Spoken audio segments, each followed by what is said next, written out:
2020년 수요성서 연구 3월 4일분인데 교우들과 함께 영상으로 성경 공부하도록 그렇게 하겠습니다. 제목은 남한국과 북한국의 분열된 제목인데 먼저 성경 말씀 여러분들 찾아보시기 바랍니다. 열왕기상 12장 1절로 33절까지의 말씀입니다. 제가 편안한 마음으로 이제 읽어보도록 하겠습니다. 르호보암이 세겜으로 갔으니 이는 온 이스라엘이 그를 왕으로 삼고자 하여 세겜에 이르렀습니다라. 느밧의 아들 여로보암이 전에 솔로몬 왕의 얼굴을 피하여 애굽으로 도망하여 있었더니 이제 그 소문을 듣고 여전히 애굽에 있는 중에 우리가 사람을 보내 그를 불렀더라. 여로보암과 온 이스라엘의 온 회중이 와서 르호보암에게 말하 이르되 왕의 아버지가 우리의 멍에를 무겁게 하였으나 왕은 이제 왕의 아버지가 우리에게 시킨 고욕과 매우 무거운 멍에를 가볍게 하소서. 그리하시면 우리가 왕을 섬기겠나이다. 르호보암이 대답하여 갔다가 3일 후에 다시 내게로 오라매 백성이 가니라. 르호보암 왕이 그의 아버지 솔로몬의 생전에 그 앞에 모셨던 노인들과 의논하 이르되 너희는 어떻게 충고하여야 이 백성에게 대답하게 하겠느냐? 대답하 이르되 왕이 만일 오늘 이 백성을 섬기는 자가 되어 그들을 섬기고 좋은 말로 대답하여 이르시면 그들이 영원히 왕의 종이 되리이다나. 왕이 노인들이 자문하는 것을 버리고 자기 앞에 모셔있는 자기와 함께 자라난 어린 사람들과 의논하여 이르되 너희는 어떻게 자문하여 이 백성에게 대답하겠느냐? 백성이 내게 말하기를 왕의 아버지가 우리에게 배운 멍에를 가볍게 하라 하였느니라. 함께 자라난 소년들이 왕께 아뢰어 이르되 이 백성들이 왕께 아뢰기를 왕의 부친이 우리의 멍에를 무겁게 하였으나 왕은 우리를 위하여 가볍게 하라 하였은즉 왕은 대답하기를 내 새끼손가락이 내 아버지 허리보다 굵으니 내 아버지께서 너에게 무거운 멍에를 매게 하였으나 이제 나는 너희 멍에를 더욱 무겁게 할지라. 내 아버지는 채찍으로 너희를 징계했으나 나는 전갈 채찍으로 너희를 징계하리라 하소서. 3일 만에 여로보암과 모든 백성이 르호보암 앞에 나왔으니 왕이 명령하여 이르기를 3일 만에 내게로 다시 오라 하였습니다. 왕이 포악한 말로 백성에게 대답할세 노인의 자문을 버리고 어린 사람들의 자문을 따라 그들에게 말하 이르되 내 아버지는 너희의 멍에를 무겁게 하였으나 나는 너희의 멍에를 더욱 무겁게 할지라. 내 아버지는 채찍으로 너희를 징계하였으나 나는 전갈 채찍으로 너희를 징치하리라 하니라. 왕이 같이 백성의 말을 듣지 아니했으니 이 일은 여호와께로 말미암아 난 것이라. 여호와께서는 실로 사람 아히야로 느버드 아들 여로보암에게 하신 말씀을 이루게 하심이더라. 온 이스라엘이 자기들의 말을 왕이 듣지 아니함을 보고 왕에게 대답하여 이르되 우리가 다윗과 무슨 관계가 있느냐? 이새의 아들에게서 받을 유산이 없도다. 이스라엘아 너희의 장막으로 돌아가라. 다윗이여 이제 너는 네 집으로 돌아보라 하고 이스라엘이 그 장막으로 돌아가니라. 그러나 유다 성읍들에 사는 이스라엘 자손에게는 르호보암이 그들의 왕이 되었더라. 르호보암 왕이 역군의 감독 아도람을 보냈더니 온 이스라엘이 그를 돌로 쳐 죽인지라. 르호보암 왕이 급히 수레에 올라 예루살렘으로 도망하였더라. 이에 이스라엘이 다윗의 집을 배반하여 오늘까지 이르렀더라. 20장 이하는 여러분들이 더 읽어보시기를 부탁을 드립니다. 이제 오늘 본문 말씀을 보면은 아버지 다윗의 대를 이어 40년 동안 이스라엘을 다스렸던 솔로몬이 그 아들 르호보암에게 왕권이 넘어가는 장면, 이제 르호보암 왕의 왕정 초기의 이야기를 우리에게 가르쳐주고 있습니다.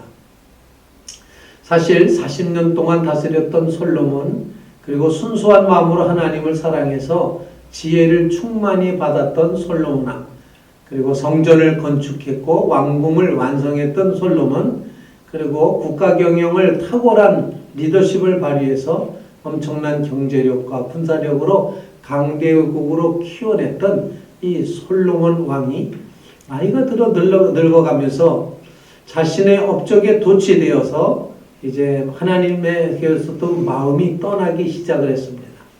지난주에 말씀드렸던 것처럼 그들은 이방 여인들을 수없는 왕비와 첩으로 데려오기 시작을 했고 그들이 시집 오면서 함께 따라온 우상들이 솔로몬의 이제 비호 아래 신당이 세워지고 곳곳에서 우상 숭배가 이루어졌습니다.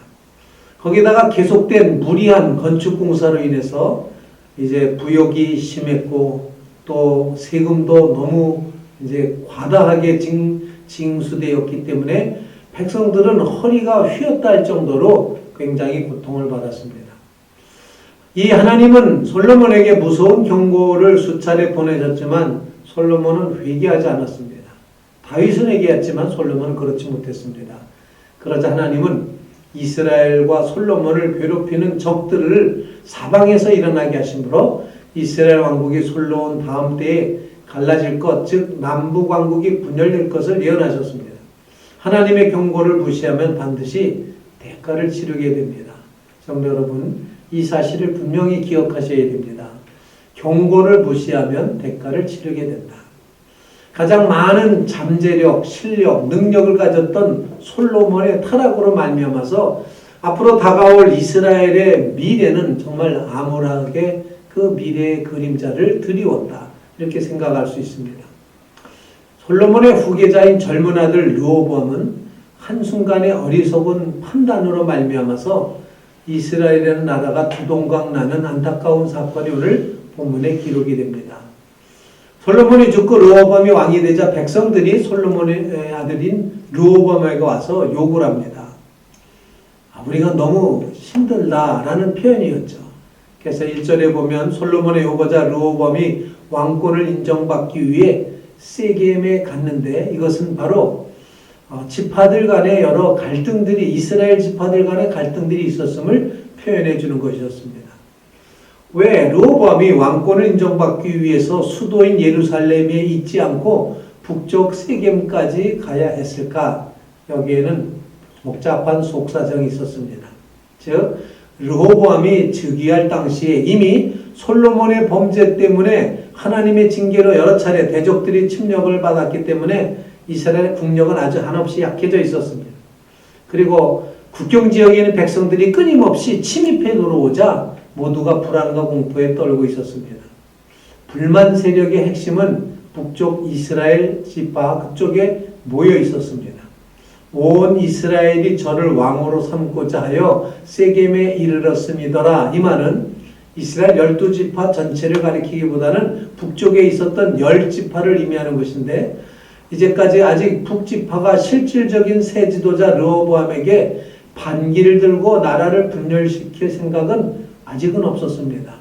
왜냐하면 다윗과 솔로몬을 이어서 통일왕국 이스라엘 엄청난 영광과 위협을 인정하고 있었기 때문에 쉽게 국가 질서를 깨버리는 그런 일은 주저했던 것입니다. 그런데 솔로몬 왕 시대 때 너무 고생했습니다. 너무 부역이 심했고 세금 징수를 참기 어려울 만큼 그들이 고통스러워했습니다.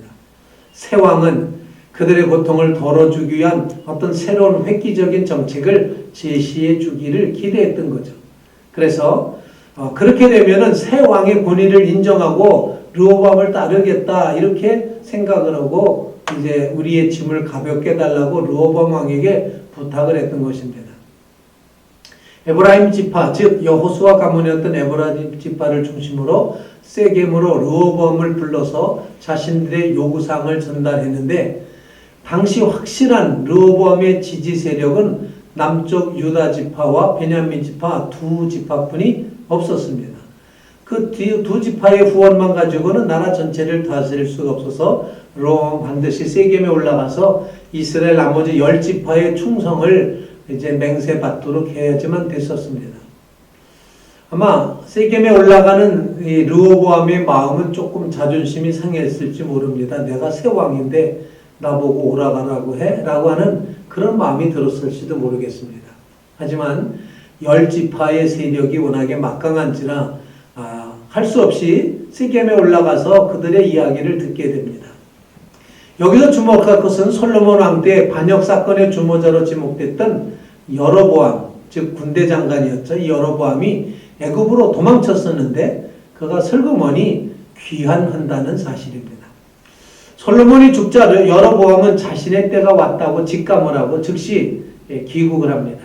이에 세겜으로 직결하는 북쪽 10지파의 지도자들이 여로보암을 불러 올려서 자신들의 대표로 세웠습니다. 능력 있는 지도자 여로보암의 소문은 다들 익히 들어 알고 있었습니다. 그래서 10지파들은 자신들을 공평하게 하나로 묶어줄 구심점이 필요했고, 솔로몬 시대 때에 솔로몬의 허와 실, 속속들이 알고 있었던 여로보암이 최적임자였었습니다. 하지만 앞에서 말했듯이 그들은 여로보암을 자신들의 대표로 세웠을 뿐이지 아직 솔로몬 왕정, 즉 르호보암 새 왕에 대해서 반항하고자 한 것은 아니었다는 것입니다. 여로보암도 이 점을 충분히 인식했을 것입니다. 이미 선지자 아이야를 통해서 이스라엘이 나누어지고 자신이 북쪽 10지파를 다스리게 될 것이라는 하나님의 예언과 계시를 받았던 여로보암이었지만 내색하지 않고 10지파 대표들과 함께 르호보암의 요구사항을 전하러 갔던 것입니다. 이를 보면 여로보암은 참 무섭고 냉정하고 침착한 인물이었던 것 같습니다. 하나님의 계시를 받았으면서도 서두르지 않고 함부로 밝히지 않고 상황이 무르익기까지를 기다렸습니다.